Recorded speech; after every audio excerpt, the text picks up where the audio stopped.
अब हम आते हैं इस क्वेश्चन के ऊपर that what are the different types of identifications. What are the different types of identifications under section number 7 of BSA? Under section number 7 of BSA. And इसके बाद हम इसी लेक्चर में देखेंगे that what are the guidelines of a valid TIP, यानी test identification parade. आपको याद रखना है कि section number 7 of BSA is similar to section 9 of Evidence Act. We will have to remember that there can be two types of identifications. There can be two types of identifications under section number 7 of BSA. First will be direct identification, and second will be circumstantial identification. अब हमको इसके बीच में difference को समझना है। For example A is a person, A ने यहाँ पे बी को देख लिया सी का मर्डर करते हुए। A saw B committing murder of C. Suppose B was a close friend of A. यहाँ पे अगर ए बी को आइडेंटिफाई कर लेता है, ए बी को यहाँ पे अगर आइडेंटिफाई कर लेता है, then this will be direct identification. This will be a direct identification. यहाँ पे टीआईपी या फिर टेस्ट आइडेंटिफिकेशन पीरियड हम नहीं कर रहे हैं, बट हमको याद रखना है that this direct identification will be relevant under section 7 of BSA और section number 9 of Evidence Act. अब इसके बाद there is circumstantial identification. यहीं पे हम TIP या फिर टेस्ट आइडेंटिफिकेशन पीरियड को भी कंडक्ट करते हैं। For example, A is a person, he saw B committing murder of C.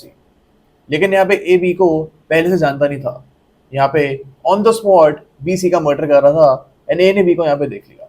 अब here we can do test identification period to identify that whether the witness correctly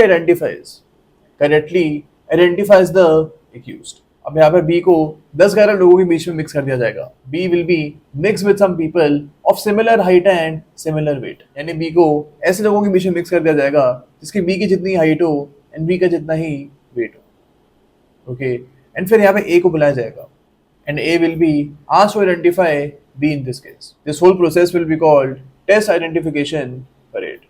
अब यहाँ पे TIP इसलिए होती है बिकॉज अगर ए यहाँ पे बी को आइडेंटिफाई करेगा at the stage of trial, जब ट्रायल स्टार्ट होगा, अगर यहाँ पे तब ए बी को आइडेंटिफाई करेगा तो यहाँ पे काफी टाइम निकल सकता है एंड यहाँ पे पॉसिबल हो सकता है कि ए यहाँ पे भूल जाए that how B looked, B कैसा लगता था, ये भूल सकता है जब ट्रायल स्टार्ट होगा।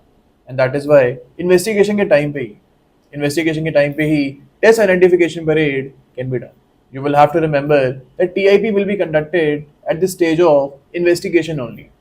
At the stage of investigation only, so that the witness clearly remembers the accused. आपको ये चीज़ भी याद रखनी है that this TIP will be relevant under section 7 of BSA. अब यहाँ पे एक और इंस्टेंस हो सकता है, सपोज इन्वेस्टिगेशन के टाइम पे accused की TIP नहीं कराई गई, there was no TIP conducted at the time of investigation. जब यहाँ पे ट्रायल स्टार्ट होगा, डायरेक्टली कोर्ट में विटनेस को बोला जाएगा कि अब एक्यूज को यहाँ पे पहचानो। एक्यूज को यहाँ पे ऑडियंस के बीच में बिठा दिया जाएगा, विटनेस से बोला जाएगा कि बताओ एक्यूज कहाँ पे बैठा है। यहाँ पे अगर विटनेस एक्यूज को पहचान जाएगा, then we can say that this will be a court identification and इसको हम टीआईपी नहीं बोलेंगे। This will not be called test identification parade. अब अगर केस में पहले टीआईपी नहीं हुई होगी, इन्वेस्टिगेशन के टाइम पे अगर टीआईपी नहीं हुई थी, डायरेक्टली यहाँ पे कोर्ट आइडेंटिफिकेशन हो रहा है, then the defense can point out that so much time has elapsed and the witness must have forgotten that how the accused looked, and hence it is possible that between the stages of investigation and trial, the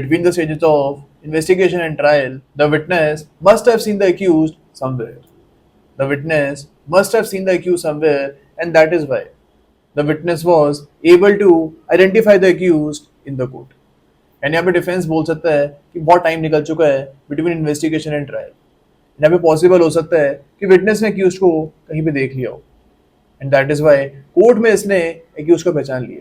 So here questions can be raised on the code identification, and hence we can say that to increase the reliability of identification of witness, to increase the reliability of identification of witness, TIP is conducted.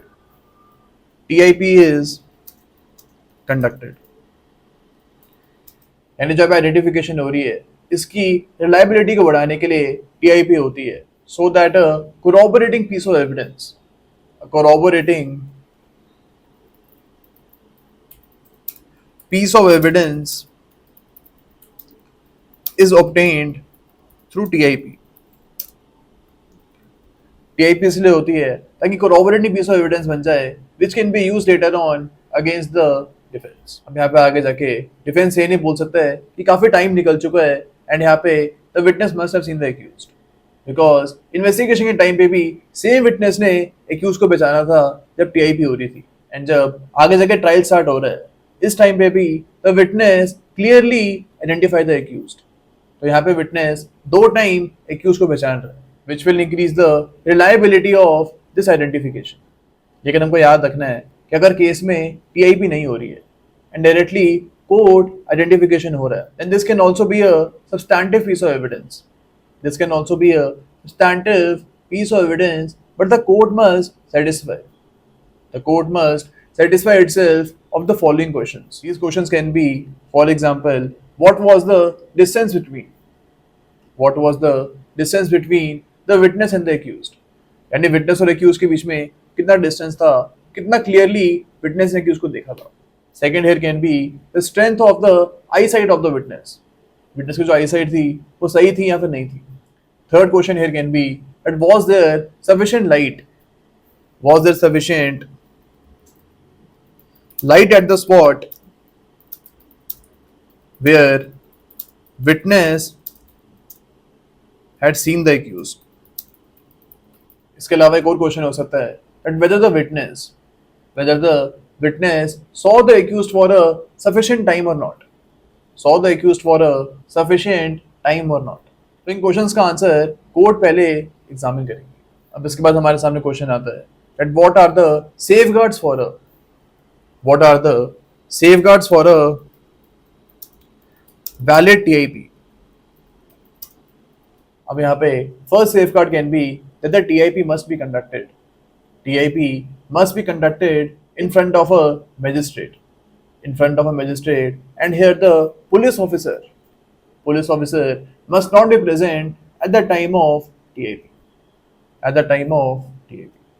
Because अगर police के सामने TIP कर लोगे, then section 181 of BNSS can be attracted. CRPC में it is section 162.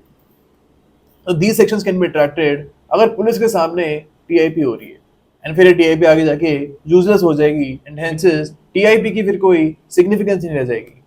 If section number 181 is applied in this case, तो इस TIP की कोई significance नहीं रह जाएगी. अब यहाँ पे the second safeguard can be that the TIP should be conducted. The TIP should be conducted as soon as possible. Because अगर यहाँ पे delay होगा, if there is delay in the conduct of TIP, then there are chances that the witness can see the accused, and hence here the corroborating value of TIP can be lessened. This was held in the case of State of UP versus Wasif Haider.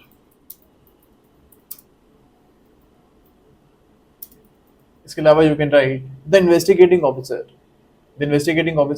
must ensure that after the arrest the accused does not appear in public. That is, आप देखते होगे कभी भी अगर accused को आप arrest करवा रहे हो तो उसके चेहरे पे एक ब्लैक क्लॉथ रखवाते हो या फिर उसके फेस को ऐसे कवर करते हैं सो दैट कोई भी विटनेस एक्यूज को देख ना पाए, डायरेक्टली टीआईपी के टाइम पे ही विटनेस एक्यूज को आइडेंटिफाई करे. इसके अलावा you can write the investigating officer must ensure the safety of the witness or the victim. Because it is possible कि अगर इस विटनेस ने एक्यूज को पहचान लिया ड्यूरिंग टीआईपी अगर इस विटनेस ने एक्यूज को पहचान लिया तो later on this accused can threaten the witness Hence here, arrangement should be made. Arrangement should be made at the time of TIP so that the accused does not know.